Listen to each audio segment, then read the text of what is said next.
نسألك يا من هو الله الذي نحمده ونصلي على رسوله الكريم اما بعد بسم الله الرحمن الرحيم اللهم صل على محمد وعلى آل محمد وبارك وسلم رب اشرح لي صدري ويسر لي امري واحلل عقدة من لساني يفقهوا قولي واجعل لي وزيرا من اهلي آمین یا رب العالمین۔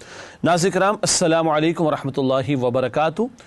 تعلیمات قرآن سیریز میں آپ کو خوش آمدید کہتے ہیں۔ الحمدللہ ایک ایک نشست میں قرآن حکیم کے ایک ایک پارے کے مضامین کا جائزہ اور تجزیہ اور منتخب آیات کا مطالعہ آپ کی خدمت میں پیش کر رہے ہیں۔ آج انشاءاللہ 17ویں پارے کے حوالے سے گفتگو رہے گی۔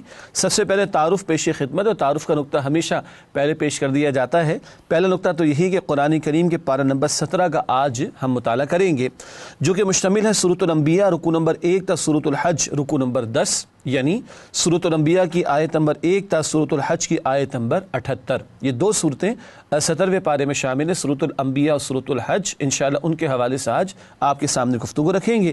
مقاصد مطالعہ، لرننگ آؤٹ کم بھی آپ کے سامنے ہمیشہ کی طرح پیش خدمت ہے۔ پارہ نمبر 17 کی آیات کے مضامین کا جائزہ ہمیشہ کی طرح وہ پیش کیا جائے گا، یعنی اوور ویو بھی سورت کا اور آیت با آیت تجزیہ بھی آپ کے سامنے ہم پیش کرتے ہیں۔ پھر منتخب آیات کا مطالعہ دونوں صورتوں کے حوالے سے آپ کے سامنے رکھیں گے، اور ساتھ ہی انشاءاللہ زیر مطالعہ آیات میں بیان شدہ اہم اوامر و نواہی کا تذکرہ، ڈوز اینڈ ڈونٹس کا تذکرہ۔ قرآن ایک عملی کتاب ہے، ہدایت کی کتاب ہے، کئی کاموں کے کرنے کا تذکرہ کیا گیا ہے، بہت سارے کاموں سے روکا گیا۔ اس پہلو سے بھی اوامر و نواہی کا تذکرہ ہم آپ کے سامنے رکھتے ہیں۔ ناظرین کرام، 17ویں پارے کا آغاز سورۃ الانبیاء سے ہوتا ہے، البتہ سورۃ الانبیاء کے آغاز سے قبل ہمیشہ کی طرح ربط سورت آپ کے سامنے رکھیں گے۔ ناظرین کرام، سورہ طٰہٰ کے اختتام پر جو گفتگو رہی تھی اس کے تعلق سے بات آپ کے سامنے رکھیں گے۔ البتہ آپ کے علم میں ہے کہ جب کوئی سورت مکمل ہوتی ہے، نئی سورت کا آغاز ہوتا ہے، تو ربط سورت ہم آپ کے سامنے بیان کرتے ہیں۔ سورہ طٰہٰ اور اب سورۃ الانبیاء کیا ربط ہے، آئیے اس پر بات کرتے ہیں انشاءاللہ۔ پہلی بات نوٹ کیجئے گا، سورہ مریم میں نصارہ کی رہنمائی کے لیے حضرت عیسیٰ علیہ السلام، اور سورہ طٰہٰ میں یہود کی رہنمائی کے لیے حضرت موسیٰ علیہ السلام کا ذکر تفصیل سے ہے۔ یعنی جو پچھلی دو صورتیں تھیں مریم اور پھر اس کے بعد سورہ طٰہٰ، تو عیسیٰ علیہ السلام اور موسیٰ علیہ السلام کے تذکرے ہمارے سامنے آئے۔ اب سورۃ الانبیاء ہے۔ سورۃ الانبیاء میں کئی پیغمبروں کا اجمالی اور حضرت ابراہیم علیہ السلام کا تفصیلی ذکر، نیز خاتم الانبیاء صلی اللہ علیہ وسلم پر ایمان لانے کی دعوت دی گئی ہے۔ سورۃ الانبیاء کے نام سے ہی ظاہر ہے کہ کئی انبیاء کا ذکر اس میں ہے، پھر ابراہیم علیہ السلام کا خصوصی ذکر ہے، اور رسالت مآب صلی اللہ علیہ وسلم خاتم الانبیاء پر ایمان لانے کی دعوت بھی دی گئی ہے۔ گویا گزشتہ دو صورتیں مریم میں اور طٰہٰ میں غالب موضوع ایک ہی پیغمبر کے بیان کے تعلق سے تھا، لیکن سورۃ الانبیاء میں کئی انبیاء کا ذکر انشاءاللہ ہمارے سامنے آئے گا۔ ناظرین کرام، اس کے بعد سورۃ الانبیاء کے مضامین کا تجزیہ آپ کے سامنے رکھتے ہیں ایک اوور ویو کے طور پر۔ پہلی 47 آیات توحید، رسالت اور آخرت کا بیان، یہ مکی صورتوں کے بنیادی موضوعات ہیں، اور ایمانیات ثلاثہ، تینوں بنیادی ایمانیات کا تذکرہ سورۃ الانبیاء میں کیا گیا ہے۔ پھر آیات 48 تا 93 17 انبیاء کرام پر عنایات ربانی کا بیان، بعض انبیاء کا مختصراً کچھ کا قدر وضاحت کے ساتھ ذکر ہے، البتہ 17 انبیاء علیہم السلام کا ذکر اس مقام پر آیا اور ان پر اللہ کی عنایات کا بیان بھی ہے۔ پھر آیات 94 تا 106 ایمان بالآخرہ کا بیان، جو بنیادی موضوع ہے مکی صورتوں کا، اور آخر میں آیات 107 تا 112 نبی اکرم صلی اللہ علیہ وسلم کی عظمت اور ان کے حوالے سے شرک کا سد باب، یعنی اللہ کے پیغمبر علیہ السلام کو رحمت للعالمین قرار دیا گیا، پچھلے پیغمبروں میں سے بعض کو معاذ اللہ خدائی کا درجہ دے دیا گیا، عیسیٰ علیہ السلام کے بارے میں بھونڈے عقائد اختیار کیے نصارہ نے، خاتم الانبیاء پر آ کر نبوت کا اختتام ہوا، چنانچہ اللہ تعالیٰ نے اس تعلق سے بھی بہت سی وضاحت عطا فرما دی کہ معبود تو صرف اللہ سبحانہ و تعالیٰ ہے، مخلوق میں سے کسی کو خدا کا درجہ نہ دیا جائے۔ ناظرین کرام، اس کے بعد 17ویں پارے کی آیات کا تجزیہ آپ کے سامنے رکھتے ہیں، اور یہاں مقصود ہوتا ہے کہ آیت با آیت تجزیہ ہمارے سامنے آئے اور پورے پارے کے مضامین ایک اوور ویو کی صورت میں ہمارے سامنے آتے چلے جائیں۔ آئیے مطالعہ شروع کرتے ہیں سورۃ الانبیاء کی آیات کے تجزیے کا۔ سب سے پہلے آیات 1 تا 2، یہ سورۃ الانبیاء ہے۔ لوگوں کی بے حسی، قیامت قریب آ گئی ہے اور لوگ اپنے حساب کتاب کو فراموش کیے بیٹھے ہیں اور غفلت میں پڑے ہوئے ہیں۔ آیات 3 تا 5 مشرکین کی ایذا رسانی اور نبی اکرم صلی اللہ علیہ وسلم کا صبر و تحمل، جو آیات آپ پیش کرتے صلی اللہ علیہ وسلم، جو معجزات آپ پیش کرتے صلی اللہ علیہ وسلم، یہ ہنسی مذاق میں اس کو اڑا دیا کرتے تھے مشرکین، یہ ان کی ناہنجاری کا ذکر ہے، اور اللہ کے پیغمبر علیہ الصلوۃ والسلام کو صبر کی تلقین بھی کی گئی ہے۔ آیات 6 تا 9 نبی اکرم صلی اللہ علیہ وسلم کی دلجوئی گئی، بتایا گیا کہ پچھلے پیغمبروں کا بھی مذاق اڑایا گیا، اور جب ایسا ہوا تو پھر اللہ کی پکڑ آئی مذاق اڑانے والوں کے لیے۔ یہ ذکر کر کے رسول اللہ علیہ السلام کی دلجوئی کی جا رہی اور ان کو تسلی دی جا رہی ہے۔ آیت نمبر 10 میں ذکر ہے قرآن میں تمہارا بھی ذکر ہے، اس آیت پر بعد میں بات کریں گے انشاءاللہ تعالی۔ یہ قرآن ایک زندہ کلام ہے، ہر دور کے لیے رہنمائی اور میرے اور آپ کے لیے بھی رہنمائی اور نصیحت اس میں عطا کی گئی۔ پھر آیات 11 تا 15، عذاب کے وقت ظالم قوم کا حال، اس وقت چیخیں گے، پکاریں گے، فریاد کریں گے، مگر اس وقت فریاد کرنے کا کوئی فائدہ نہ ہوگا۔ جب مہلت ختم ہو جائے تو اس کے بعد پھر عمل کا موقع باقی نہیں رہتا۔ آیات 16 تا 18، کائنات کھیل تماشا نہیں بلکہ یہاں مارکہ حق و باطل برپا ہے۔ اللہ نے بتایا کہ اللہ تعالیٰ نے بے مقصد نہیں بلکہ بامقصد طور پر اس کائنات کو بنایا ہے، اور حق و باطل کا جو معرکہ جاری ہے اس میں بالآخر اہل حق کے لیے اللہ کی نصرت بھی آتی ہے اور باطل کو اللہ سبحانہ و تعالیٰ مٹا بھی دیتے ہیں۔ آیات 19 سے 23، آسمان و زمین میں اللہ کے سوا کوئی معبود نہیں، زمین پر بھی معبود اللہ، آسمانوں بھی معبود اللہ، بندوں سے بھی تقاضا ہے کہ اسی کی عبادت کی جائے۔ آیات 24 سے 25، ہر رسول کی دعوت توحید تھی، اصولی بنیادی تعلیم تمام پیغمبروں کی ایک ہی تھی، اور وہ یہ کہ ایک اللہ کی عبادت کرو، اس کے ساتھ کسی کو شریک نہ کرو۔ آیات 26 تا 29، فرشتوں کا اصل مقام، وہ اللہ کی عبادت سے تکبر نہیں کرتے، صبح و شام اللہ کی تسبیح کرتے ہیں اور اس میں ذرا بھی سستی نہیں کرتے۔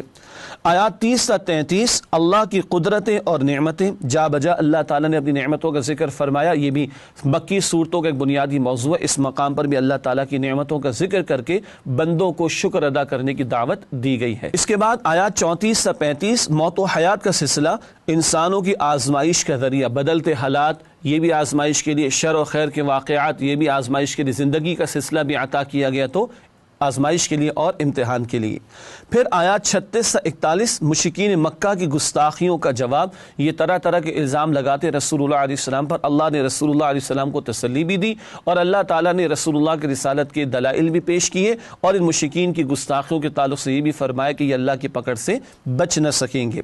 آیات 42 سے 44، مشرکین مکہ کے لیے دعوت غور و فکر، غور کرو کہ اللہ نے تمہاری طرف ایک رسول کو بھیجا، اس کا کردار تمہارے سامنے ہے، وہ اللہ کے واضح دلائل تمہارے سامنے پیش کرتا ہے، مگر تم پھر بھی مان کر نہیں دیتے۔ آیات 45 سے 47، دل سوزی کے ساتھ واضح نصیحت، غور و فکر کی دعوت دی جا رہی ہے کہ اس کائنات پر غور و فکر کرو کہ کائنات کا بنانے والا کون ہے، کیا اس کے ساتھ تم جھوٹے معبودوں کو شریک کرتے ہو۔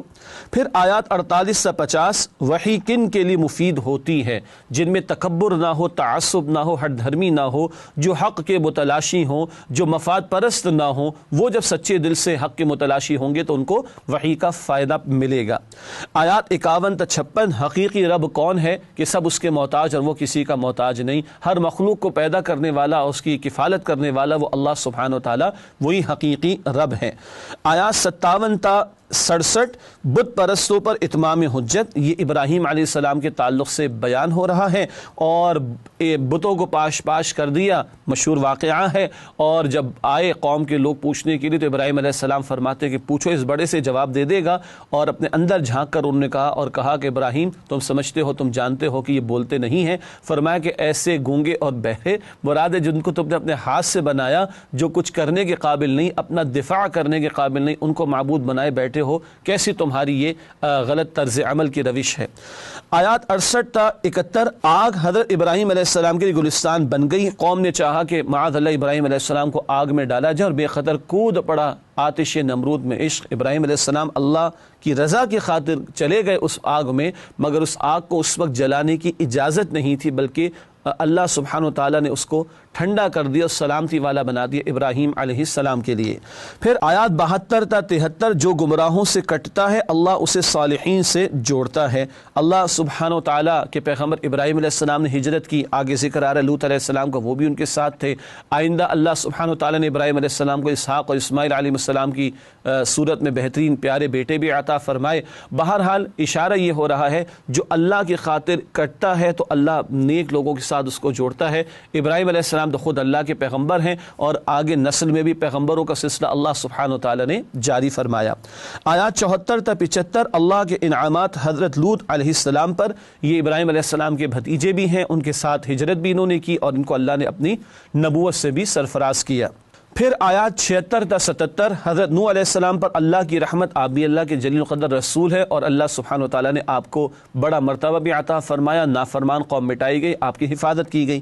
آیات 78 تا 82 حضرت داؤد علیہ السلام اور حضرت سلیمان علیہ السلام پر اللہ کی عنایات، کیا ہی پیاری بادشاہت سلیمان علیہ السلام کو عطا ہوئی، بادشاہ داؤد علیہ السلام کو بھی عطا ہوئی، دونوں باپ بیٹے بھی ہیں، ان کو نبوت بھی عطا ہوئی، اور بھی اللہ تعالیٰ نے کی عظمتوں کا ذکر فرمایا۔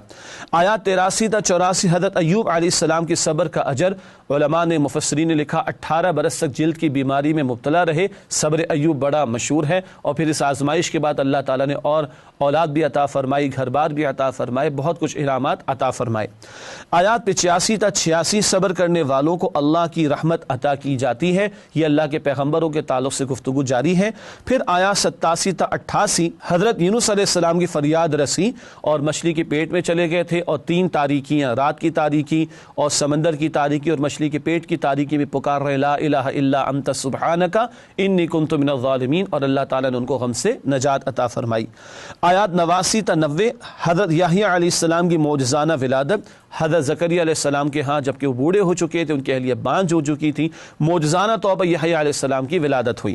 آیت نمبر 91 حضرت مریم اور حضرت عیسیٰ علیہ السلام کے لیے اعزاز، بن باپ عیسیٰ علیہ السلام کی ولادت ہوتی ہے، اور مریم سلام علیہا کی عفت اور پاکیزگی کا ذکر ہے، اور سیدنا عیسیٰ علیہ السلام پر اللہ کے انعامات کا تذکرہ ہے۔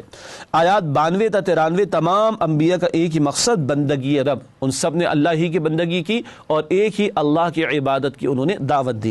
آیات 94 تا 95 اچھے اعمال کرنے کا موقع دوبارہ نہ ملے گا، ایک مرتبہ جو یہاں آ گیا دوبارہ نہیں آئے گا، ایک قوم جو مٹا دی جائے اس کو دوبارہ زندگی نہیں ملے گی، مہلت ایک ہی مرتبہ ہے، چانس ایک ہی مرتبہ ہے، اس کو مفید بنا کر اصل زندگی آخرت کی تیاری کرنے کی تلقین۔ آیات 96 تا 97 قیامت قریب آنے کی ایک نشانی یاجوج ماجوج کی یلغار ہے، یاجوج ماجوج بڑی علامات جو قیامت کی احادیث میں بیان ہوئی، ان میں سے ایک علامت ان کا نکلنا بھی ہے، تفاصیل احادیث میں پڑھی جا سکتی ہیں۔ آیات 98 تا 100 معبودان باطل مشرکین کے ساتھ جہنم میں جلیں گے، جن بتوں کی پوجا پاٹ کی ان کو بھی جلایا جائے گا مشرکین کے ساتھ، اور اس سے مراد یہ ہے کہ ایڈنگ ٹو دی انجری والی بات ہے کہ ان کی ذلت میں اور اضافہ کیا جائے گا۔ آیات 101 تا 103 نیک لوگوں کے لیے بشارتیں، اللہ نے طے کر دیا ان کے لیے بھلائی کا وعدہ ہے۔ آیت نمبر 104 اللہ کی بڑائی اور قدرت کا اندازہ لگانا ناممکن ہے، اللہ کی صفات لامحدود، اللہ کی قدرت لامحدود، اس کا اندازہ مخلوق جو کہ بیچاری محدود معلومات رکھتی ہے نہیں کر سکتی۔ آیات 105 تا 106 زمین کے وارث بالآخر نیک لوگ ہوں گے، دنیا میں بھی اللہ کا وعدہ ہے، بہرحال اصل تو زمین آخرت کی ہے، اصل زندگی تو آخرت کی، اصل عالم تو عالم آخرت ہے، وہ اللہ کے صاحب ایمان و نیک بندوں کے لیے ہی وہاں پر ٹھکانہ ہوگا، اللہ ہمیں ان میں مقام اور جگہ عطا فرمائے۔ آیت نمبر 107 نبی اکرم صلی اللہ علیہ وسلم تمام جہانوں کے لیے رحمت ہے، مشہور آیت قرآن کی، وما ارسلناک الا رحمۃ للعالمین۔ اور آخر میں سورۃ الانبیاء کی آیات 108 تا 112 نبی اکرم صلی اللہ علیہ وسلم کے حوالے سے شرک کے امکانات کا سد باب، آپ سے بھی کہلوایا گیا میں اللہ کا بندہ ہوں، ہاں مجھ پر وحی آتی ہے، البتہ میں تمہیں اللہ کی طرف بلاتا ہوں، اسی کی عبادت کی دعوت دیتا ہوں، میں خود بھی اس کی وحی کی پیروی کرتا ہوں۔ پیغمبروں سے کہلوا کر بات واضح کر دی گئی کہ پیغمبر اللہ کے چنے ہوئے بندے ہوتے ہیں، البتہ بندے ہوتے ہیں اور اللہ کے حکم کے تابع ہوتے ہیں اور اسی کی پیروی کرتے ہیں۔ ناظرین کرام الحمدللہ سورۃ الانبیاء کی آیات کا تجزیہ آیت بایت آپ کے سامنے رکھا گیا، اب ہمیشہ کی طرح اس سورت کی منتخب آیات کا مطالعہ آپ کے سامنے رکھیں گے انشاءاللہ تعالی۔ سب سے پہلے سورۃ الانبیاء آیت نمبر 10، قرآن ایک زندہ کلام ہے، ارشاد ہوا اس مقام پر لقد انزلنا الیکم کتابا فیہ ذکرکم افلا تعقلون، ترجمہ یقیناً ہم نے تمہاری طرف کتاب نازل فرمائی جس میں تمہارا تذکرہ ہے، کیا تم عقل سے کام نہیں لیتے؟ جب آج میں اس آیت کو پڑھ رہا ہوں تو یہ آیت مجھ سے خطاب کر رہی ہے، ہر دور کے لیے رہنمائی اس میں موجود۔ حدیث اللہ کے پیغمبر علیہ السلام کی جامع ترمذی میں فی نبأ ما قبلکم و خبر ما بعدکم، اس قرآن میں تم سے پہلے کی خبریں بھی ہیں، تمہارے بعد کے حالات کا ذکر بھی ہے۔ اس قرآن میں میرے لیے، آپ کے لیے، ہم سب کے لیے رہنمائی ملے گی، کبھی اہل پاکستان کا تذکرہ بھی ملے گا، کبھی ہماری بد اخلاقیوں کا تذکرہ بھی ملے گا، کبھی اللہ کی مدد کا بار بار آنا اس کا ذکر بھی ملے گا، اللہ بار بار معاف فرما دیتا ہے اس کا ذکر بھی ملے گا، اور میرے اور آپ کے گھروں کی تصویریں، بازاروں کی تصویریں، حکم حکمرانوں کی تصویریں، عوام کی تصویریں بھی ملیں گی، بس وہ نگاہ اور وہ تڑپ چاہیے ہے کہ یہ کلام میرے لیے ہے۔ قرآن کہتا ہے فیہ ذکرکم، اس میں تمہارا ذکر موجود ہے۔ اللہ وہ بصیرت بھی ہمیں عطا فرمائے اور تڑپ بھی عطا فرمائے کہ اس قرآن سے ہم اپنے روزانہ کے معاملات کے لیے رہنمائی لیں۔ اللہ تو یہ چاہتے ہیں نا، فجر میں قرآن، ظہر میں قرآن، عصر میں قرآن، مغرب میں قرآن، عشاء میں قرآن، نوافل میں قرآن، ہے ایسا کہ نہیں؟ تو اللہ تو بار بار چاہتے ہیں کہ ہم قرآن کی طرف رجوع کریں۔ اللہ مجھے اور آپ کو ہماری تصویریں تلاش کرنے، اچھی لگے تو شکر کرنے اور خراب لگے تو اصلاح کرنے کی توفیق عطا فرمائے۔ اگلی آیت، آیت نمبر 30 سورہ انبیاء کی، قدرت الہی اور جدید سائنسی حقائق، اس کے حوالے سے کچھ اشارہ۔ ارشاد ہوا اولم یر الذین کفروا ان السماوات والارض کانتا رتقا ففتقناہما وجعلنا من الماء کل شیء حی افلا یؤمنون۔ ترجمہ، کیا کافروں نے نہیں دیکھا کہ آسمان اور زمین دونوں باہم ملے ہوئے تھے تو ہم نے انہیں جدا جدا کیا اور ہم نے ہر زندہ چیز کو پانی سے پیدا کیا، تو کیا یہ لوگ پھر بھی ایمان نہیں لاتے؟ ناظرین کرام نوٹ کیجئے گا، قرآن سائنس کی کتاب تو نہیں ہے، البتہ اللہ نے اشارے کیے ہیں، لیکن تب بھی غور کیجئے گا جو اشارے قرآن نے کیے بھی ہیں، جس کو آج کی جدید سائنس کچھ ہمیں تلاش کر کے دکھا رہی ہے، وہاں بھی دعوت ایمان دی جا رہی ہے۔ آیت کا اختتام کیا ہے؟ افلا یؤمنون، بس کہ یہ ایمان نہیں لاتے، تو غور و فکر کی دعوت دی جا رہی ہے۔ آج کی جدید تحقیقات نے ہمیں بگ بینگ کا تصور بھی سمجھا دیا اور بلیک ہولز کی باتیں بھی ہمارے سامنے ہیں۔ یہ ایک بہت بڑا پرائمری ایکسپلوژن ہوا، اس کے بعد سیکنڈری وہ جو ہے وہ سیپریشن وغیرہ کے معاملات ہوئے، تو یہ بہت سارے گیلیکسیز کے معاملات اور کہکشائیں اور سولر سسٹم اور پلانٹس وجود میں آتے چلے گئے۔ قرآن اشارہ کر رہی سب کچھ زمین و آسمان ملے ہوئے تھے، پھر ہم نے انہیں جدا جدا کیا۔ آگے بتایا جا رہا ہے ہم نے ہر زندہ چیز کو پانی سے پیدا کیا۔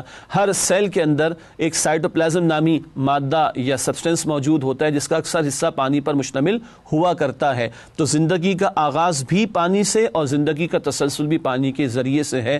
یہ اشارے تو قرآن کر رہا ہے، یہ آج انسانوں کی دریافتوں کا معاملہ، لیکن رب کائنات غور و فکر کی دعوت دے رہے، کیا کافر غور نہیں کرتے؟ آیت کے آغاز میں اور آخر میں فرمایا افلا یؤمنون، کیا یہ ایمان نہیں لاتے؟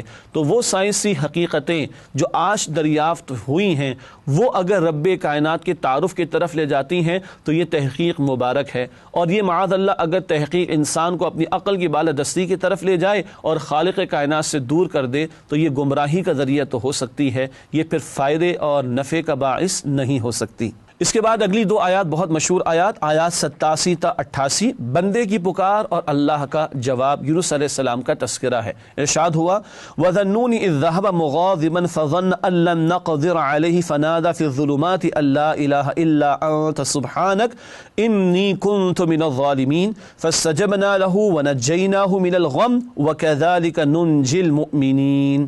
ترجمہ، اور مچھلی والے حضرت یونس علیہ السلام کو یاد کرو جب وہ اپنی قوم سے ناراض ہو کر غصے کی حالت میں چل دیے اور خیال کیا کہ ہم ان کی گرفت نہ کریں گے، آخر اندھیرے میں اللہ کو پکارنے لگے کہ تیرے سوا کوئی معبود نہیں، تو پاک ہے اور بے شک میں قصوروار ہوں، تو ہم نے ان کی دعا قبول کر لی اور ان کو غم سے نجات بخشی، اور ایمان والوں کو ہم اسی طرح نجات دیا کرتے ہیں۔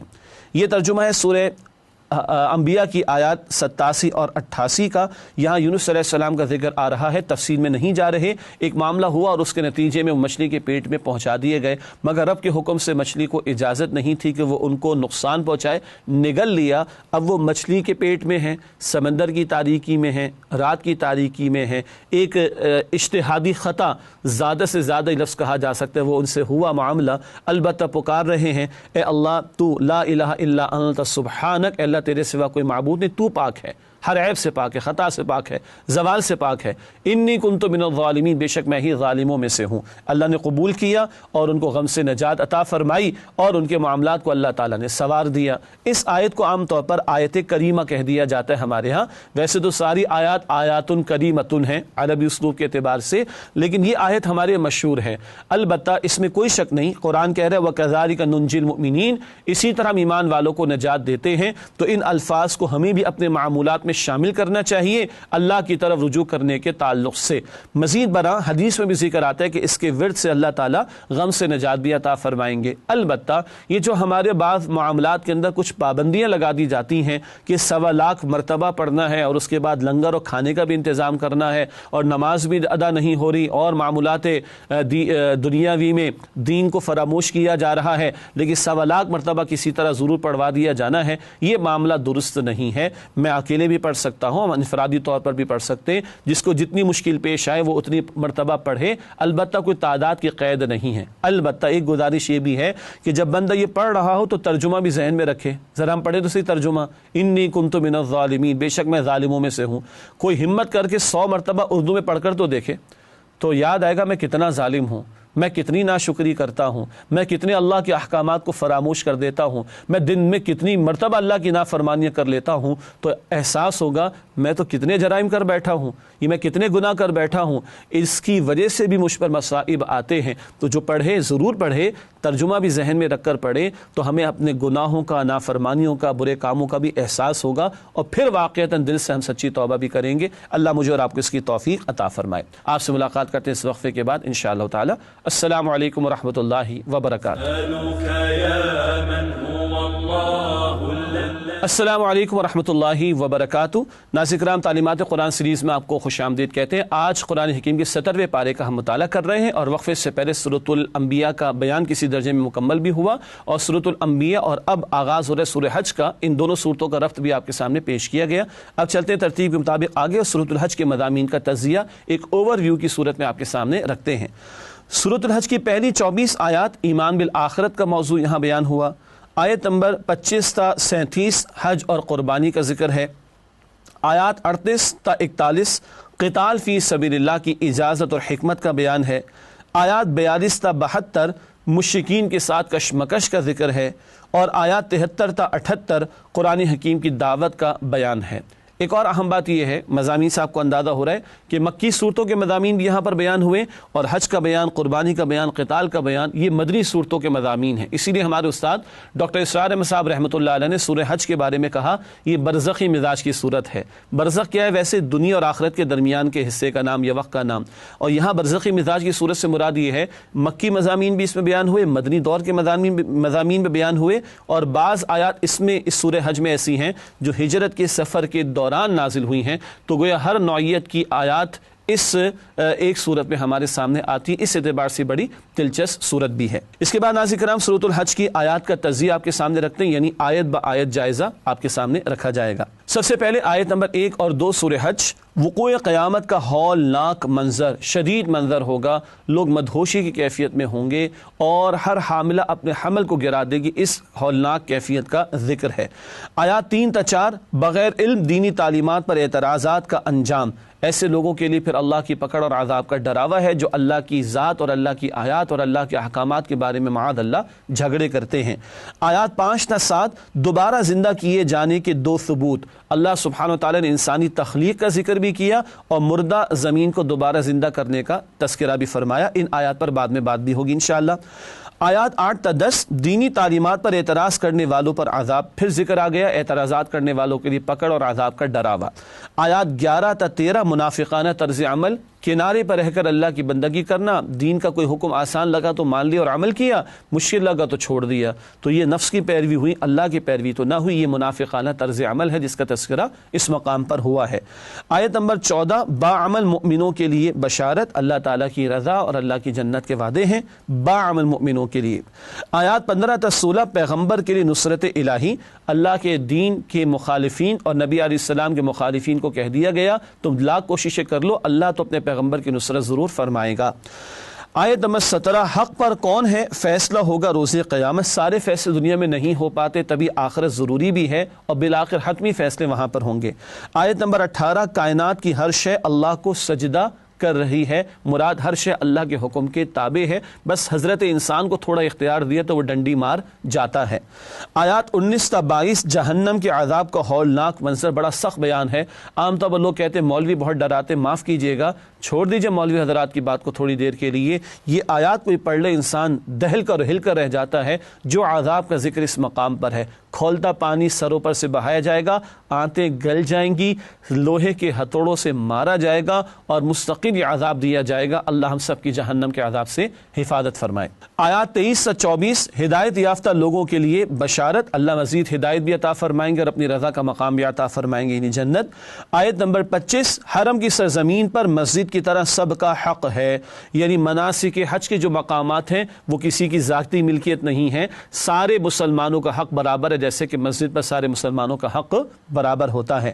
آیات 26 سے 27 حج کے لیے حضرت ابراہیم علیہ السلام کی پکار اور اس کا جواب، کونے کونے سے لوگ چلے آئیں گے۔ اللہ تعالیٰ نے تلقین فرمائی ابراہیم علیہ السلام کو، اور آج بھی دنیا کونے کونے سے نظارہ دیکھتی ہے کہ حجاج ہر سال لاکھوں کی تعداد میں چلے آتے ہیں اور عمرے کے لیے بھی لاکھوں کی تعداد میں آتے ہیں۔ آیات 28 سے 29 حج کے آداب، ارکان اور برکات کا بیان اس مقام پر ہوا ہے، انفرادی برکات، اجتماعی برکات اور مناسک کا بھی ذکر ہے۔ آیات 30 سے 31 حج کا حاصل، اور وہ یہ ہے کہ بندے روحانی طور پر اللہ کے قریب ہوں، اللہ کا ذکر بھی کریں اور اپنی معافی کا بھی اہتمام کریں، یعنی سچی توبہ کریں۔ آیات 32 سے 33 شاعر اللہ کا احترام دل میں تقوی ہونے کی علامت، شاعر اللہ اللہ کی نشانی، جن میں مساجد بھی شامل ہے، کعبہ بھی شامل ہے، ان کا احترام اگر ہو رہا ہے تو اس کا مطلب ہے کہ دل میں اللہ کا تقوی موجود ہے۔ آیات 34 سے 35 قربانی کی عبادت کا حکم، یہ حکم کے درجے کی عبادت ہے اور ہر امت کے لیے لازم قرار دی گئی تھی۔ آیت نمبر 36 اونٹ اللہ کی قدرت کی نشانی، کیسی کیسی فوائد کی باتیں ہیں اور میریکلز جو اللہ تعالیٰ نے اونٹ میں رکھے ہیں۔ آیت نمبر 37 قربانی کی روح اور مقصد، اللہ کو خون اور گوشت نہیں پہنچتا بلکہ اللہ کو تمہارا تقوی پہنچتا ہے۔ آیات 38 سے 41 قتال فی سبیل اللہ کی اجازت اور اس کی حکمت، مظلوم مسلمانوں کی داد رسی ہو رہی ہے اور اب ظالموں کے مقابلے میں ان کے ہاتھ کھولے جا رہے ہیں۔ مکے کے 13 برس ہاتھ اٹھانے کی اجازت نہیں تھی، ہجرت کے سفر کے دوران اب قتال کی اجازت دی جا رہی ہے ظالموں کا مقابلہ کرنے کے لیے۔ آیات 42 سے 45 مسلمانوں کے لیے خوشخبری، کافروں کے لیے دھمکی، اللہ کی نصرت اہل ایمان کے لیے ہوگی اور کافروں کو دھمکی دے دی گئی کہ اللہ کی پکڑ سے محفوظ نہ رہیں گے، وہ مخالفت حق سے باز آ جائیں۔ آیت نمبر 46 کفار کی آنکھیں نہیں دل اندھے ہیں اور انہی دلوں میں معرفت الہی پیدا ہو سکتی ہے اگر سچی طلب و تڑپ ہو، اور انہی دلوں میں تکبر و تعصب آ جائے تو ابو جہل جیسے لوگوں کی طرح لوگ جانتے بوجھتے حق سے دور ہو جاتے ہیں۔ یہ دلوں کے اندھے ہونے کا اس مقام پر ذکر۔ آیات 47 سے 48 ظالم برباد ہو کر رہیں گے، مشرکین کو دھمکی دی گئی۔ آیات 49 سے 51 نبی کی دعوت، فرما برداروں کے لیے نوید، باغیوں کے لیے وعید۔ نوید کہتے ہیں خوشخبری کو، وعید کہتے ہیں ڈراوے کو۔ جو اطاعت قبول کر لیں پیغمبر کی دعوت کے نتیجے میں اللہ کی جنت کی خوشخبری، اور جو رد کرے وہ مخالفت پر اڑے رہیں ان کے لیے جہنم کے عذاب کا ڈراوا۔ آیات 52 تا 54 شیطان کی آمیزش، اللہ کی طرف سے اصلاح۔ پیغمبر تو دعوت حق پیش کرتے ہیں اور اللہ کے پیغام کو پھیلانا چاہتے ہیں، شیطان اس میں کچھ روڑے اٹکانے کی اگر کوشش کرتا ہے تو اللہ اس کو مٹاتا ہے اور حق کو قرار اور ثبات عطا فرماتا ہے۔ آیات 55 تا 57 بد باطن برے عذاب سے دوچار ہوں گے، یہ ایک اور دھمکی ہے مشرکین کے لیے۔ آیات 58 تا 60 ہجرت کے بعد بھی آزمائشیں آئیں گی، ہجرت تو ہو رہی ہے، اس کے درمیان سفر کے دوران کچھ آیات کا نزول ہوا اور آئندہ بڑے اور مراحل آنے والے، ان کے لیے مسلمانوں کو عملاً اور ذہناً پہلے سے تیار کرایا جا رہا ہے۔ آیات 61 تا 64 کائنات کا پورا نظام اللہ ہی چلا رہا ہے، اللہ کی قدرت اور عظمتوں کا اس مقام پر بیان ہے۔ آیات 65 تا 66 اللہ کے احسانات، بندوں کی ناشکری، اللہ زمین و آسمان کا پیدا کرنے والا، نظام چلانے والا، بندوں کے لیے اس سارے عالم کو سجانے والا، مگر بندے اس کا احسان نہیں مانتے، اس کی ناشکری پر اڑ جاتے ہیں معاذ اللہ۔ آیات 67 تا 70 عبادات کے طریقے پر اعتراض کیوں؟ مشرکین کو بتایا جا رہا ہے پہلے بھی پیغمبر آتے رہے، یہود و نصارہ کو بھی سمجھایا جا رہا ہے پہلے بھی پیغمبر آتے رہے، ہر دور میں اللہ نے شریعت عطا فرمائی، یہ پیغمبر کا آنا کوئی نئی بات تو نہیں ہے۔ اب آخری پیغمبر آ گئے ہیں، ان کو اللہ نے اپنا نمائندہ بنا کر بھیجا، پچھلے پیغمبروں کی طرح ان کی بات مانو اور ان کی تعلیمات پر عمل کرو۔ آیات 71 تا 72 اعتراض کرنے والے اپنے گریبان میں جھانکیں، یہ مشرکین کو سمجھایا جا رہا ہے کہ ان کے پاس تو کوئی دلیل موجود نہیں اور ان کے دل گواہی دے رہے ہیں کہ معبود برحق ایک ہی ہے، مگر پھر بھی جھوٹے معبودوں کی پرستش پر اڑے ہوئے ہیں۔ آیات 73 تا 74 اللہ کی معرفت کی کمی شرک کا سبب، بندہ اللہ کی معرفت حاصل نہیں کر پاتا تو کسی کم تر شے، سورج چاند ستارے وغیرہ جیسی چیزوں کو ہی معاذ اللہ معبود قرار دے دیتا ہے۔ آیت نمبر 75 سلسلہ رسالت کی دو کڑیاں اللہ نے جبرائیل امین علیہ السلام کے ذریعے محمد کریم علیہ السلام کو اپنا پیغام عطا فرمایا. یہ سلسلہ رسالت اللہ کے پیغام آنے کی دو اہم کڑیاں ہیں، رسول امین محمد کریم علیہ السلام اور جبریل امین روح الامین علیہ السلام. آیت نمبر 76، اللہ ہمارے ہر عمل سے واقف ہے، جو ہم کر چکے، جو کچھ ہم کر رہے ہیں، اللہ اس سب سے واقف ہے. آیت نمبر 77، عمل کی دعوت، رکوع سجود یعنی نماز کا بھی تقاضا، عبادت کے بھی تقاضا، اور افعال خیر مخلوق کی بھلائی اور نیک اعمال کرنے کا بھی تقاضا. آخری آیت، آیت نمبر 78، اللہ کی راہ میں ایسے جہاد کرو جیسا کہ جہاد کرنے کا حق ہے، اور اس جہاد کا ایک اہم مقصد ہے اللہ کے دین کی گواہی کا پیش کرنا. اس پر بھی انشاءاللہ بعد میں ہم بات کریں گے. نسألك يا من هو الله الذي.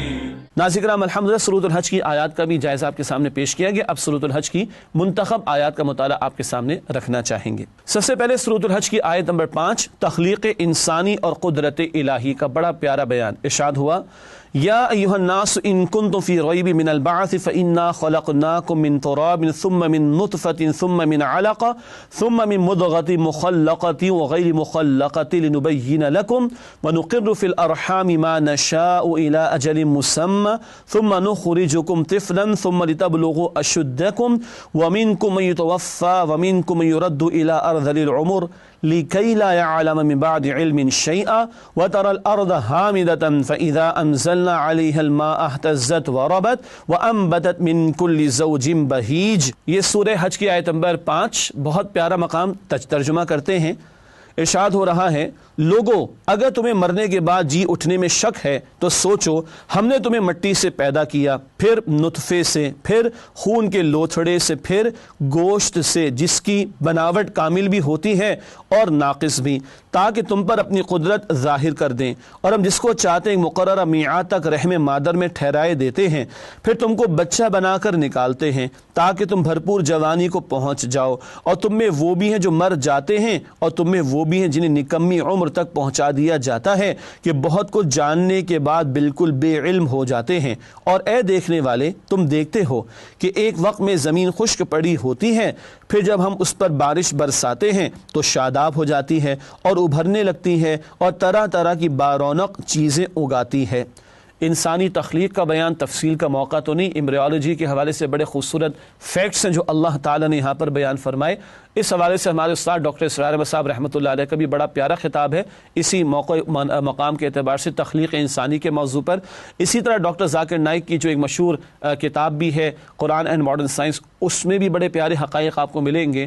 اور قرآن اینڈ ماڈرن سائنس کے حوالے سے ڈاکٹر مورس بکائی کی جو کتاب ہے بائبل اور قرآن کے کمپیریزن کے حوالے سے، اس میں بھی آپ کو بڑے پیارے حقائق ملیں گے.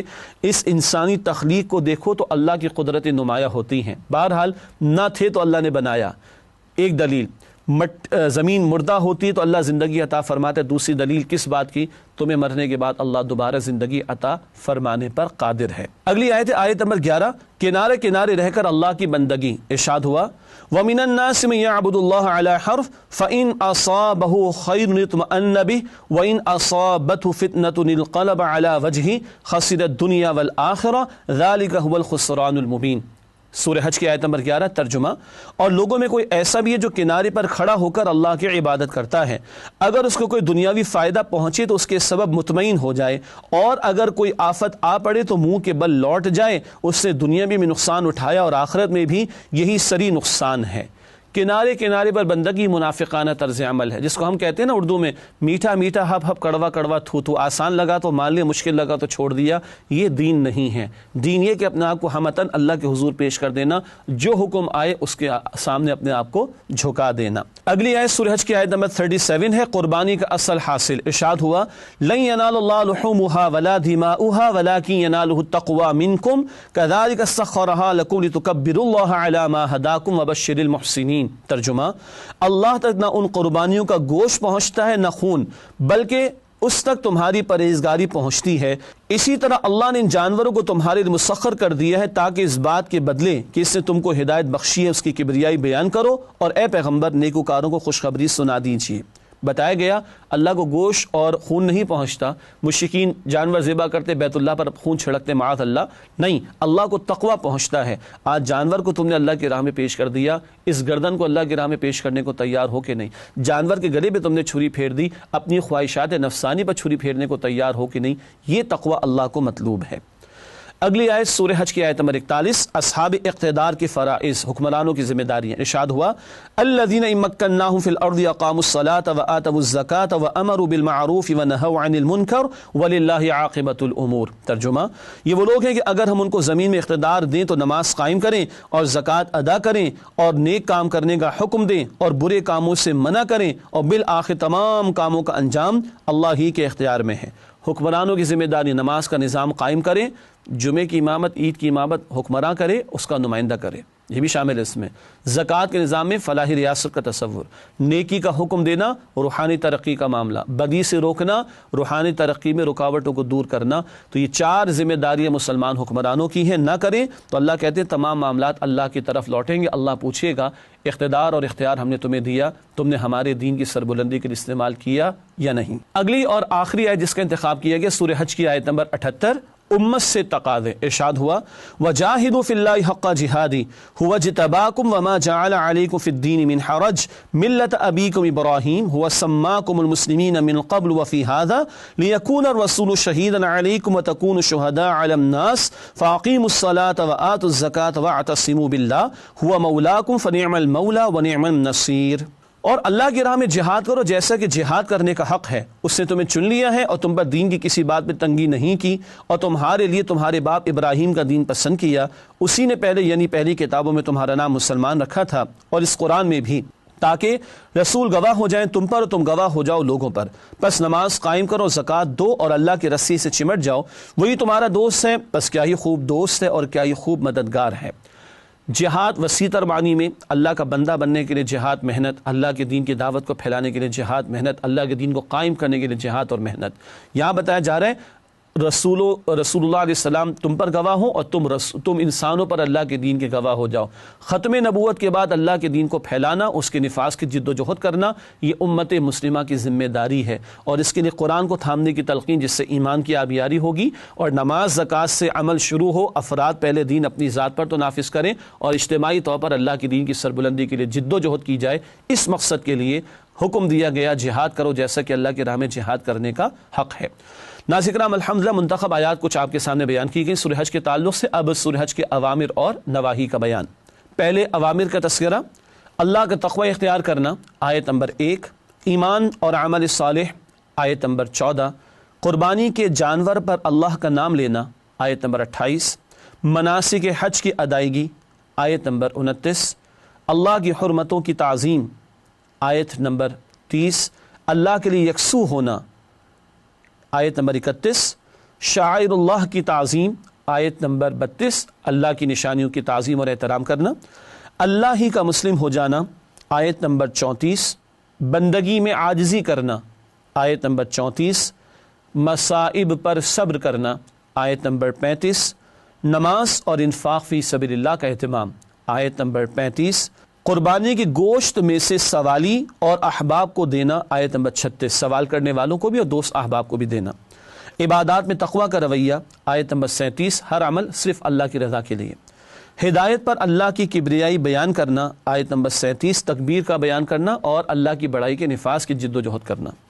اللہ کے دین کی نصرت کرنا، آیت نمبر 40، نماز و زکوٰۃ کا قیام، آیت 41، نیکی کا حکم اور بدی سے روکنا، آیت 41، ایمان اور اعمال صالحہ، آیت نمبر 50، راہ الہی میں ہجرت اور قتال کرنا، آیت 58، اللہ کی طرف دعوت دینا، آیت 67، عبادت الہی اور افعال خیر انجام دینا، آیت 77، اللہ کی راہ میں بھرپور جہاد، آیت نمبر 78، اس پر ہم نے بات بھی کی تھی، لوگوں پر دین کی گواہی پیش کرنا، آیت 78، نماز اور زکوٰۃ ادا کرنا، آیت 78، اللہ کو تھام لینا، مراد اللہ کی رسی قرآن کے ذریعے اللہ کو تھام لینا، آیت 78۔ سورہ حج کے نواہی یعنی ڈونٹس کا تذکرہ کرنا چاہیں گے آپ کے سامنے، اللہ کے بارے میں جھگڑا کرنا، آیت نمبر 3، یعنی ان کاموں سے ہمیں روکا گیا ہے، شیطان کو دوست بنانا، آیت نمبر 4، کنارے رہ کر اللہ کی بندگی کرنا، آیت 11، بے بس اور باطل معبودوں کو پکارنا آیت 13، اللہ کے راستے سے روکنا آیت 25، اللہ کے ساتھ شرک کرنا آیت 26، بت پرستی اور جھوٹی بات آیت 30، خیانت اور ناشکری آیت نمبر 38، اللہ کی عطا کردہ صلاحیتوں کو ضائع کرنا، سوچنے سمجھنے کی صلاحیتیں استعمال نہ کرنا حق کے لیے آیت نمبر 46، اللہ کے احکامات کو نیچا دکھانے کی کوشش معاذ اللہ آیت نمبر 51 میں ذکر ہے، اللہ کی آیات کا انکار اور تکذیب آیت نمبر 57، غیر اللہ کی عبادت آیت نمبر 71، قرآن والوں کی مخالفت کرنا، قرآن پڑھا جا رہا ہوتا تو مشرکین روکنے کی کوشش کرتے، دست درازی کرتے آیت 72، اللہ کی ناقدری کرنا آیت نمبر 74۔ اللہ تعالیٰ ان سارے برے کاموں سے ہمیں بچنے کی توفیق عطا فرمائے۔ پروگرام کے آخر میں ہمیشہ کی طرح فرمان نبوی صلی اللہ علیہ وآلہ وسلم پیش خدمت ہے۔ اس قرآن میں تم سے پہلے امتوں کے سبق آموز واقعات ہیں اور تمہارے بعد کی اطلاعات یعنی اعمال و اخلاق کے مستقبل میں ظاہر ہونے والے دنیاوی اور اخروی نتائج بھی ہیں، اور تمہارے درمیان جو مسائل پیدا ہوں گے ان کا حکم اور فیصلہ یعنی عادلانہ حل موجود ہے۔ یہ جامع ترمذی اور سنن دارمی کی روایت ہے۔ اللہ تعالی ہم سب کو قرآن حکیم سے ہمارے تعلق کی مزید مضبوطی اور اس کے تقاضوں پر عمل کی توفیق عطا فرمائے، آمین یا رب العالمین۔ وآخر دعوانا ان الحمد للہ رب العالمین، والسلام علیکم ورحمۃ اللہ وبرکاتہ۔ نسألك يا